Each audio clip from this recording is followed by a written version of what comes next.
Welcome to another 21 Hats Dashboard. I'm Lauren Feldman, and I'm here today with John Arensmeyer, who is founder and CEO of Small Business Majority, an advocacy group for businesses and entrepreneurs. Welcome back, John. Good to be here, Lauren.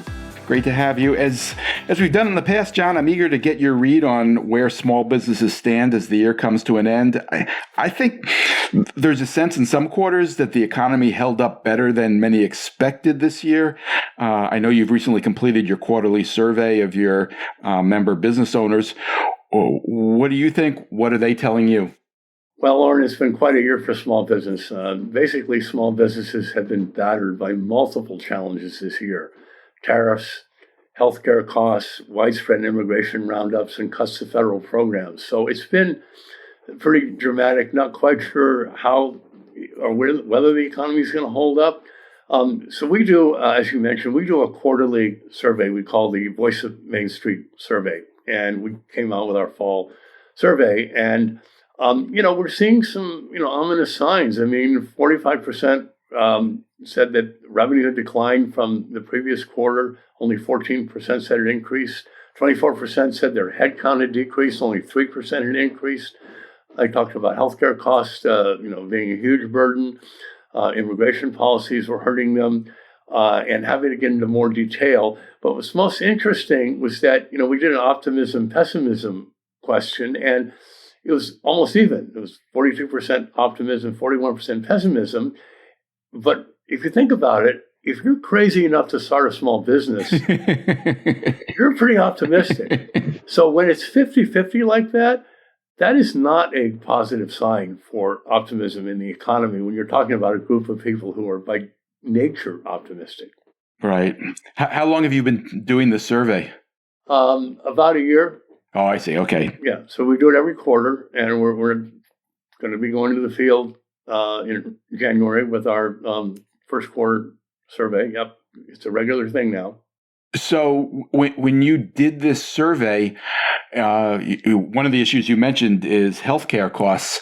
Do you think most of them knew at the point they responded to the survey where their healthcare expenses are going in 2026, or were they talking about what it's been like in 2025?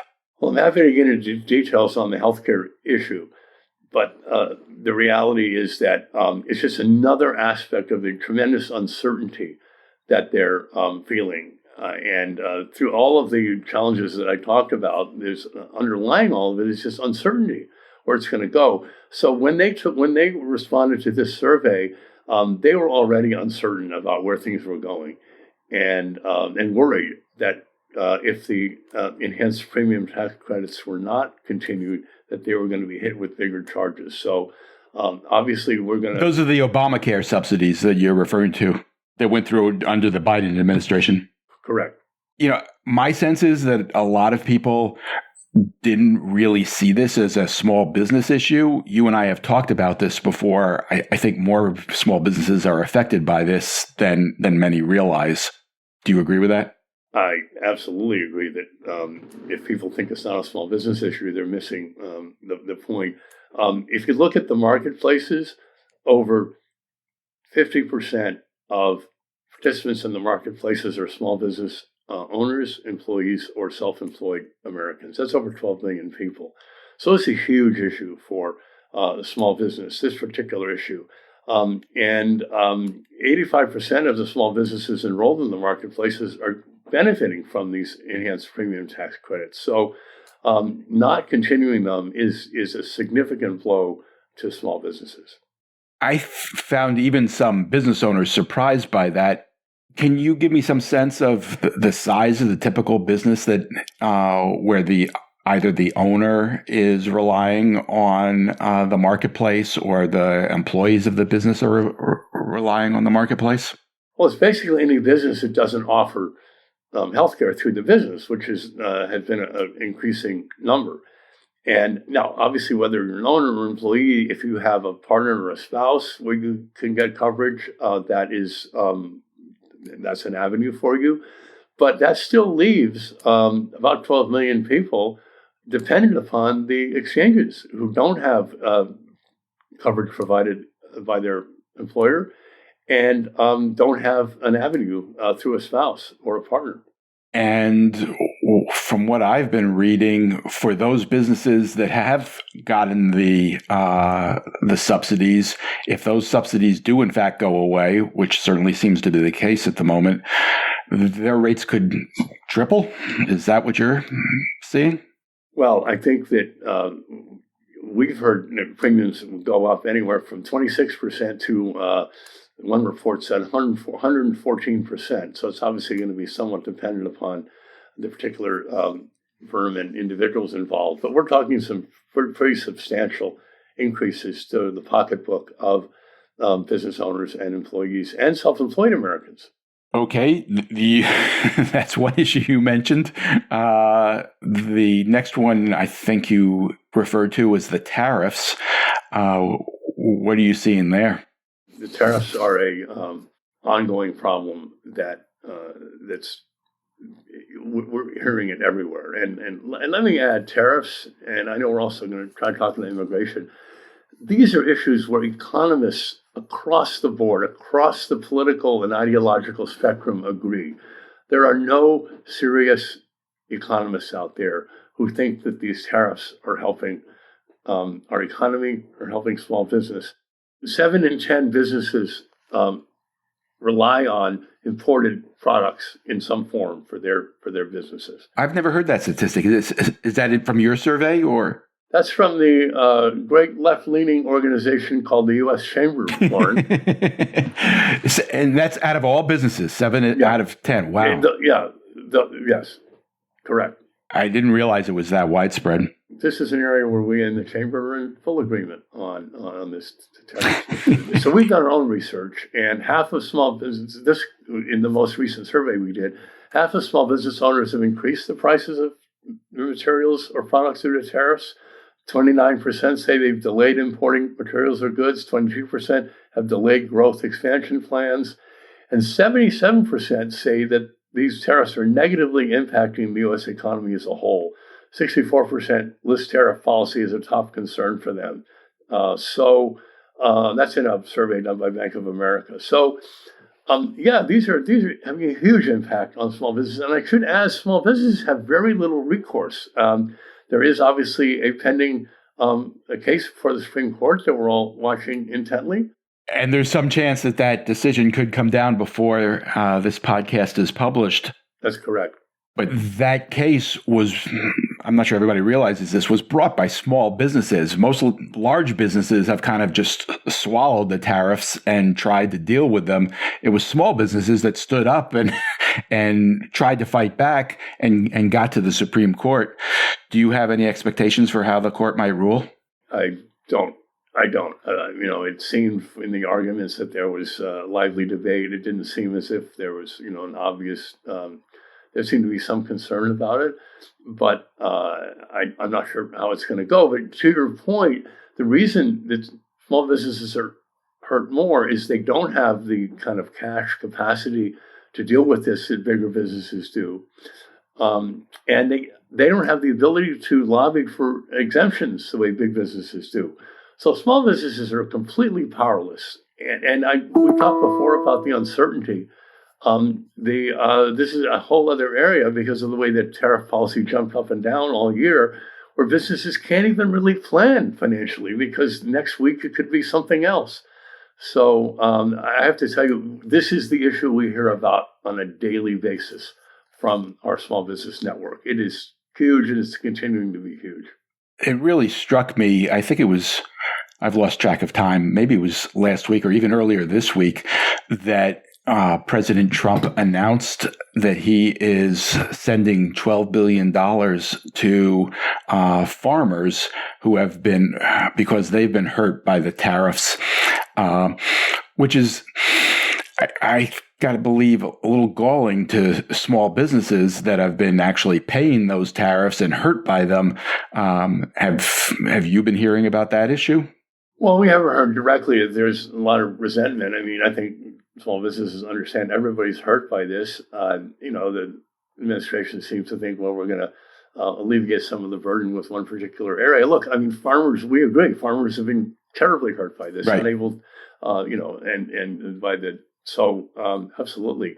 But I think most small business owners just want us to go back to the kind of system we had before, which was, there were some tariffs, and it was they weren't going to change every other week, and they were manageable, and you could build your business model around reasonable, manageable, sustainable, stable tariffs.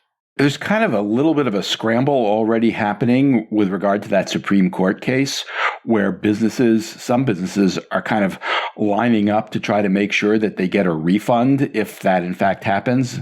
I think some of them are nervous that the refund won't actually be paid out. Costco, I believe, has sued.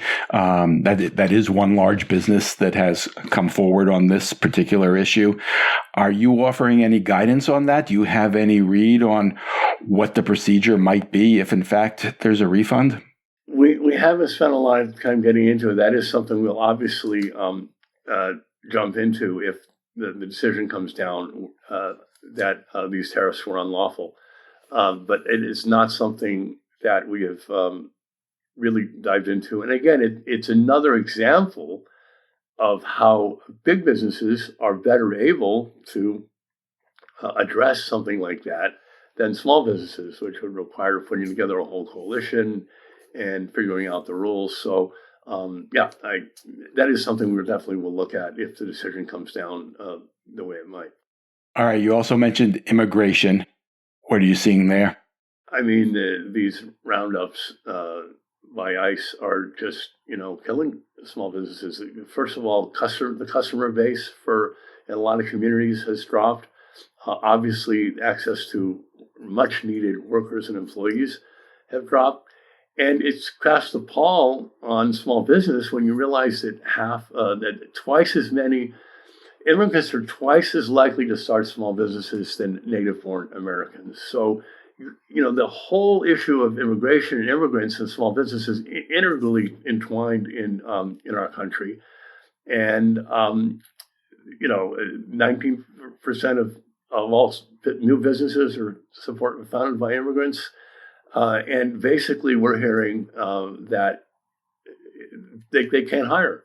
They already were struggling with hiring for certain industries, and now, particularly construction, hospitality, agriculture, it's just killing these businesses. And look, over the centuries, we've had an economy that has grown because of increases in population, mostly driven by immigration. And we're trying to completely turn that on its head, and it's absolutely insane. And it's again killing small businesses more than it's killing big businesses who have again more ability to sustain these problems, perhaps more ability to look for other alternatives.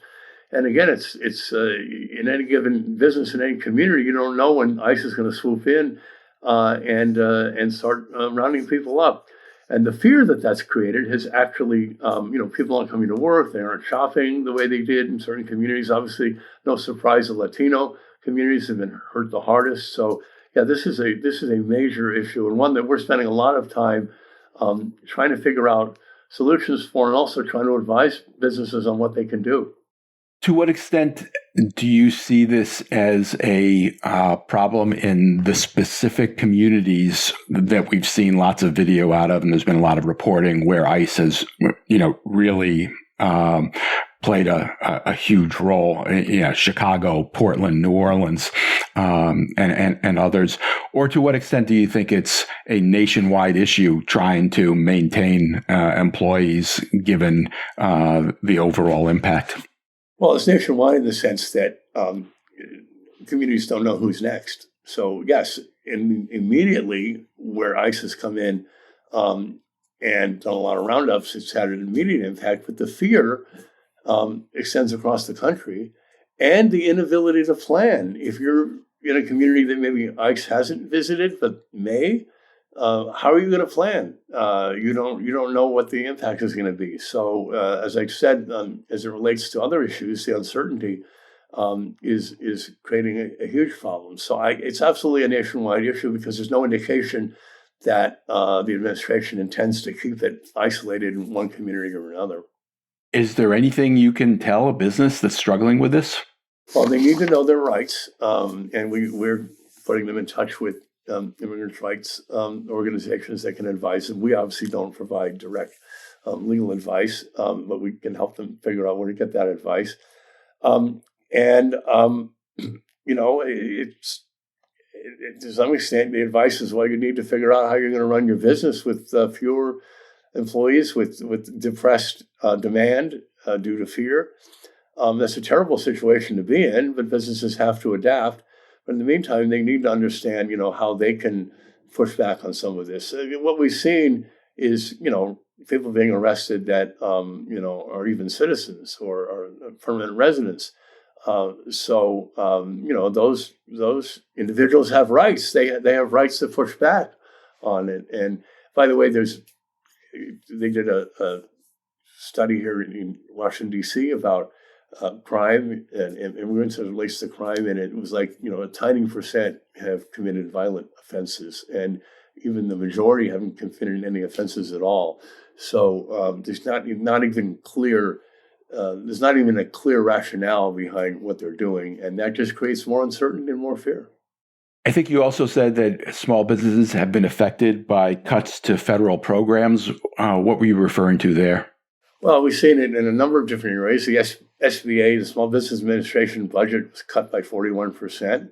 That doesn't mean they're necessarily lending less money. It means they have fewer employees. Has that had an impact as far as you can tell? It's going to have an impact on their ability to process applications for SBA guarantees.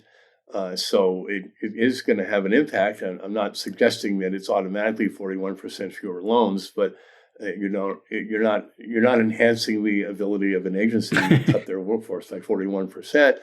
The administration wants to eliminate the CDFI fund, Community Finance Development Institution Fund, which is part of the money that's provided to mission-driven lenders in at-risk communities in this country.